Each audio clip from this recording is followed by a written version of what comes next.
Migraine വരുമ്പം നിങ്ങൾക്ക് instant ആയിട്ട് ആ പെയിൻ കുറയ്ക്കാൻ വേണ്ടിയിട്ട് കഴിക്കാൻ പറ്റുന്ന 4 ഫുഡുകൾ എന്തൊക്കെയാണെന്ന് നോക്കാം.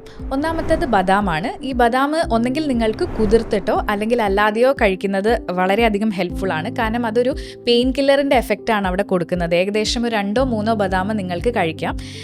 രണ്ടാമത്തേത് കുതിർത്ത ഉണക്കമുന്തിരിയാണ്. അത് നിങ്ങൾക്ക് കുറച്ചും കൂടെ ഈ പെയിൻ റിലീഫ് ചെയ്യാൻ വേണ്ടി ഹെൽപ്പ് ചെയ്യുന്നതാണ്.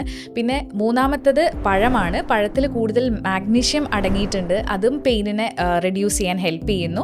നാലാമത്തേത് കുറച്ച് കൂടുതൽ വാട്ടർ കണ്ടൻറ്റ് ഉള്ള ഫ്രൂട്ട്സ് കഴിക്കുക എന്നുള്ളതാണ്. അതിൽ നമുക്ക് തണ്ണിമത്തൻ കഴിക്കാം. പിന്നെ നമ്മൾ മെയിൻലി നമ്മളുടെ അവൈലബിൾ ആയിട്ടുള്ള ഫ്രൂട്ട്സുകൾ, അതായത് കുറച്ച് വാട്ടർ കൺസിസ്റ്റൻ്റ് ഉള്ള ഫ്രൂട്ട്സുകൾ കഴിക്കാം.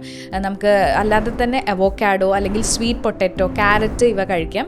ഇതിൻ്റെ കൂടെ തന്നെ നിങ്ങൾക്ക് കോൾഡ് കംപ്രഷൻ ആയിട്ടുള്ള എന്തെങ്കിലും ക്യാപ്പുകളോ അല്ലെങ്കിൽ ക്ലോത്തോ വെക്കാം. അതിൻ്റെ കൂടെ നമ്മൾ പൂർണ്ണമായിട്ടും ഒരു 1-2 ലിറ്റർ വെള്ളം കുടിക്കാൻ ശ്രമിക്കാം.